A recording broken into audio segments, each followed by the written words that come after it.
Assalamualaikum warahmatullahi wabarakatuh. Salam sejahtera untuk kita semua. Om Swastiastu, Namo Buddhaya, salam kebajikan. Keterangan Menteri Koordinator Bidang Pembangunan Manusia dan Kebudayaan pada sidang Mahkamah Konstitusi Jakarta 5 April 2024. Yang mulia Ketua dan anggota Majelis Hakim Mahkamah Konstitusi. Pada hari ini saya sebagai Menteri Koordinator Bidang Pembangunan Manusia dan Kebudayaan Republik Indonesia akan menyampaikan butir-butir penting berkenaan dengan program-program pemerintah, khususnya yang berkaitan dengan penanganan kemiskinan dan perlindungan sosial. Hal ini sesuai dengan tugas pokok dan fungsi Kementerian Koordinator Bidang Pembangunan Manusia dan Kebudayaan yang selanjutnya disebut Kemenko PMK, dan yang mempunyai tugas penyelenggaraan koordinasi, sinkronisasi, dan pengendalian untuk urusan kementerian dalam penyelenggaraan pemerintahan di bidang pembangunan manusia dan kebudayaan berdasarkan Perpres nomor 35 tahun 2020 tentang Kementerian Koordinator Bidang Pembangunan Manusia dan Kebudayaan. Tugas Kemenko PMK tersebut dilaksanakan untuk memberikan dukungan pelaksanaan inisiatif dan pengendalian kebijakan berdasarkan agenda pembangunan nasional dan penugasan Presiden. Sementara itu, fungsi dari Kemenko PMK diantaranya ialah 1. Melakukan koordinasi dan sinkronisasi perumusan, penetapan, dan pelaksanaan kebijakan kementerian dan lembaga. 2. Melakukan pengendalian pelaksanaan kebijakan kementerian atau lembaga. 3. Pengelolaan dan penanganan isu yang terkait dengan bidang pembangunan manusia dan kebudayaan. 4. Pengawalan terhadap program prioritas nasional dan kebijakan yang diputuskan oleh Presiden dalam sidang kabinet. Yang mulia Ketua dan anggota Majelis Hakim Konstitusi, berdasarkan hasil survei Sosial Ekonomi atau Susenas Maret 2023 yang dilakukan oleh Badan Pusat Statistik atau BPS, angka kemiskinan nasional mencapai 9,36%. Sementara target RPJMN tahun 2020-2024 ditetapkan sebesar 6,5 sampai dengan 7,5%. Agar target dapat terpenuhi, diperlukan pendekatan kebijakan khusus melalui berbagai program di kementerian dan lembaga dan pemerintah daerah. Sementara itu, untuk kemiskinan ekstrim, kita harus terus mengupayakan agar target 0% berdasarkan Inpres nomor 4 tahun 2022 dapat terwujud pada tahun 2024 dan mudah-mudahan target tersebut dapat tercapai, mengingat program penghapusan kemiskinan ekstrim sudah mencapai angka 1,12% pada Maret 2023. Perlu kami sampaikan yang mulia, pada Maret 2022, kemiskinan ekstrim masih berada pada angka 2,04%, berarti capaian dalam 1 tahun terakhir sebesar 0,92%. Ketua dan anggota Majelis Hakim Konstitusi yang kami muliakan, perhitungan angka kemiskinan di Indonesia adalah menggunakan pendekatan pengeluaran. Dengan pendekatan tersebut menghasilkan garis kemiskinan secara nasional sekitar 554.458 per kapita per bulan. Dengan komposisi garis kemiskinan makanan sebesar 408.522 atau 74,21% dan garis kemiskinan bukan makanan sebesar 141.936 atau 25,79%. Maka dengan demikian dapat kami simpulkan bahwa faktor pembentukan kemiskinan, kami ulangi, faktor pembentuk kemiskinan di Indonesia 3/4-nya adalah komoditas pangan. Selain itu, BPS menyebutkan bahwa rata-rata rumah tangga miskin di Indonesia memiliki 4,71 orang anggota rumah tangga.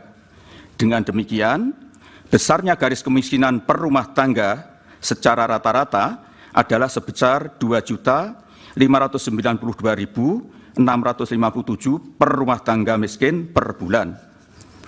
Oleh karena itu, untuk menjaga daya beli kelompok masyarakat miskin, terutama komoditas pangan menjadi sangat penting. Begitu juga dengan memberikan bantuan bahan pangan langsung melalui program-program bantuan sosial dan bantuan pangan cadangan pangan pemerintah atau CPP.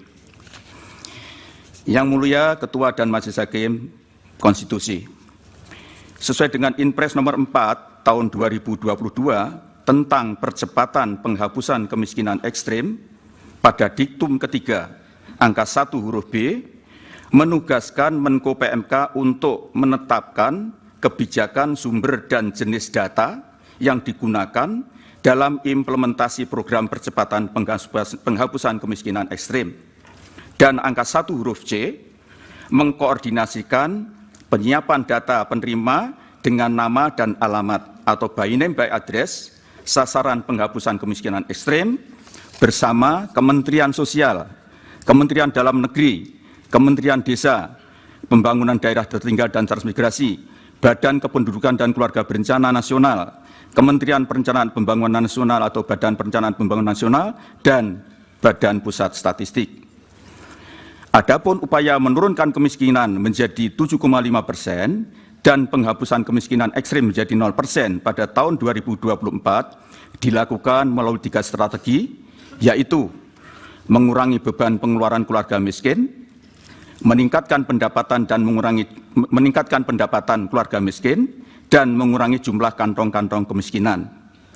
Ketiga strategi tersebut harus dilakukan secara bersama-sama, serempak, saling melengkapi dan berkelanjutan, dan berkesinambungan, baik oleh pihak pemerintah pusat, pemerintah daerah maupun non-pemerintah, yaitu akademisi, swasta, masyarakat, dan lain-lainnya. Yang Mulia Ketua dan Anggota Majelis Hakim Konstitusi, salah satu upaya yang dilakukan oleh pemerintah untuk memastikan target tersebut terpenuhi adalah melalui program perlindungan sosial.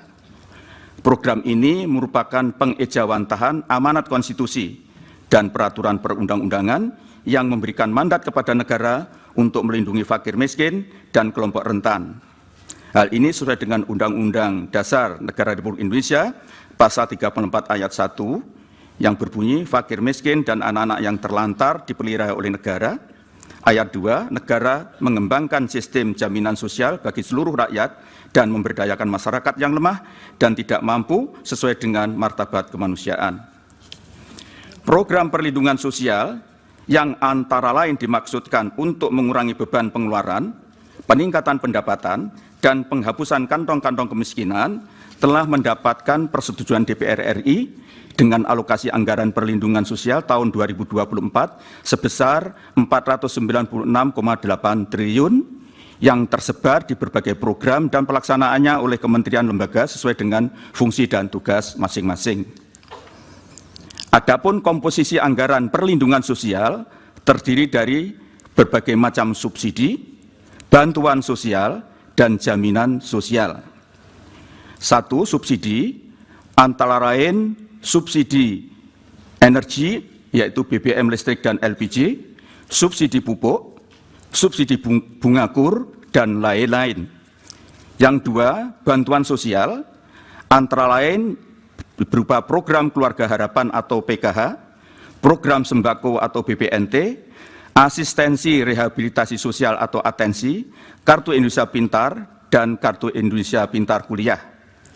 Yang ketiga, jaminan sosial, yaitu berupa bantuan iuran bagi peserta BPJS Kesehatan, yaitu penerima bantuan iuran PBI yang jumlahnya sekitar 98 juta jiwa. Program perlindungan sosial sebagaimana tersebut di atas dalam kaitannya dengan masalah kemiskinan dan kemiskinan ekstrim adalah dimaksudkan untuk mencegah terjadinya kenaikan angka kemiskinan sekaligus untuk mencapai target penurunan angka kemiskinan yaitu 7,5% serta penghapusan kemiskinan ekstrim 0% pada tahun 2024. Yang Mulia Ketua dan anggota Majelis Hakim Konstitusi, terkait dengan program bantuan pangan beras cadangan pangan pemerintah atau CPP yang diberikan kepada masyarakat pada bulan Januari hingga Juni 2024 adalah merupakan program perpanjangan dari tahun 2023. Adapun tujuannya adalah untuk memitigasi risiko bencana El Nino dan untuk mempertahankan daya beli masyarakat, dikelola dan merupakan kewenangan Badan Pangan Nasional atau Bapanas. Bantuan pangan beras CPP adalah bukan merupakan bagian dari bantuan sosial reguler, namun merupakan bantuan bahan pangan yang diberikan oleh pemerintah.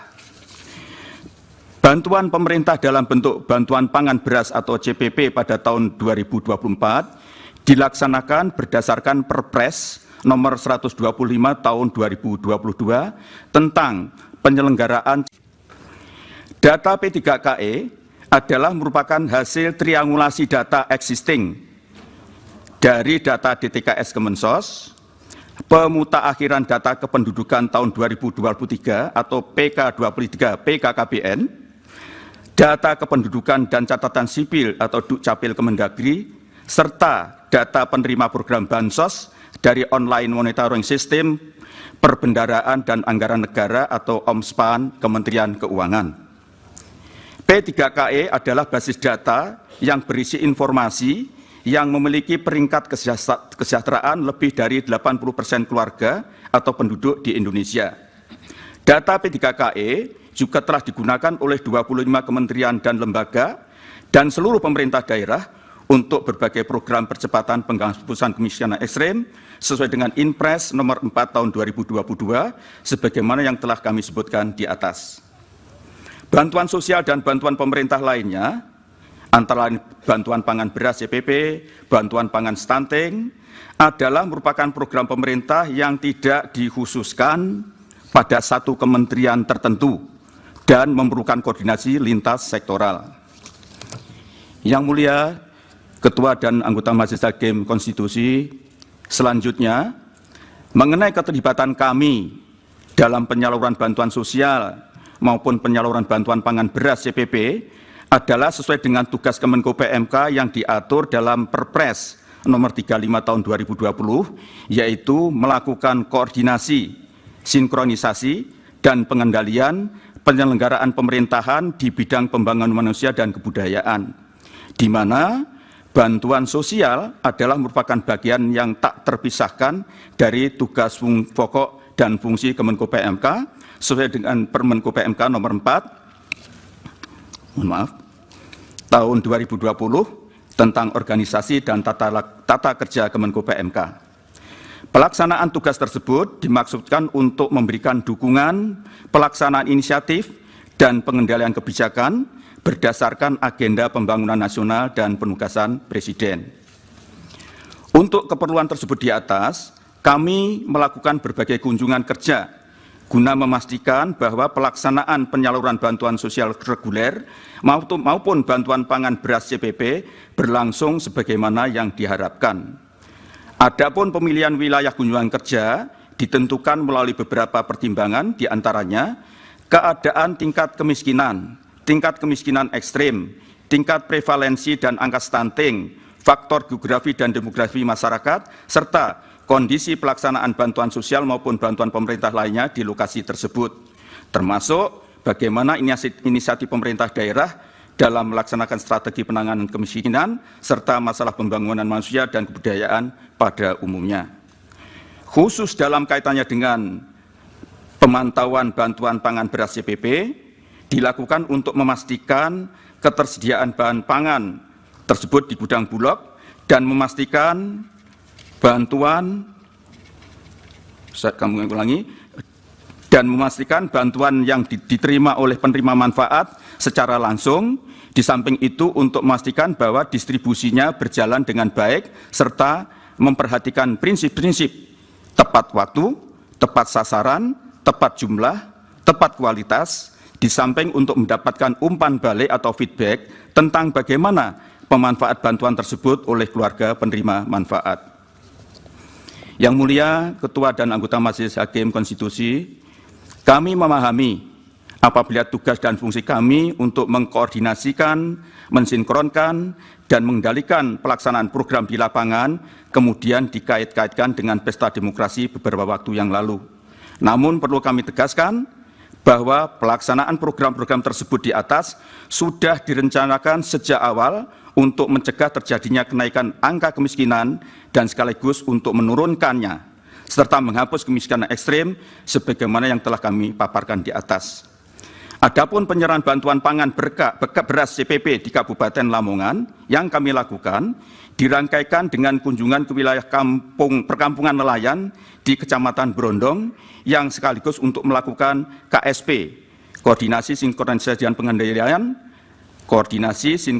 dan pengendalian dalam penanganan kantong kemiskinan nelayan di wilayah tersebut, yaitu penanganan masalah sanitasi dan pengerukan muara Sungai Lamong bersama ini berkoordinasi dengan Kementerian PUPR, ketersediaan bahan bakar untuk nelayan dengan PT Pertamina, serta pengerukan dermaga Tambat Labuh, pembangunan PABS dengan Kementerian KKP, dan pembangunan mercusuar dengan Kementerian Perhubungan. Yang semua itu terkait erat dengan tugas koordinasi, sinkronisasi, dan pengendalian oleh Kemenko PMK. Adapun Kabupaten Berau adalah termasuk salah satu kabupaten yang relatif baik dalam upaya pengentasan kemiskinan ekstrem. Oleh karena itu, perlu untuk dilakukan kunjungan kerja guna memastikan program-program pemerintah pusat dan program pemerintah daerah saling bersinergi sehingga dapat menjadi contoh bagi daerah lainnya. Dalam kunjungan tersebut di atas, kami memanfaatkan sekaligus untuk menyerahkan bantuan pangan beras secara simbolik, setelah melakukan dialog dengan pemerintah daerah, stakeholder, keluarga stunting, serta keluarga miskin ekstrem untuk mendapatkan umpan balik atau feedback.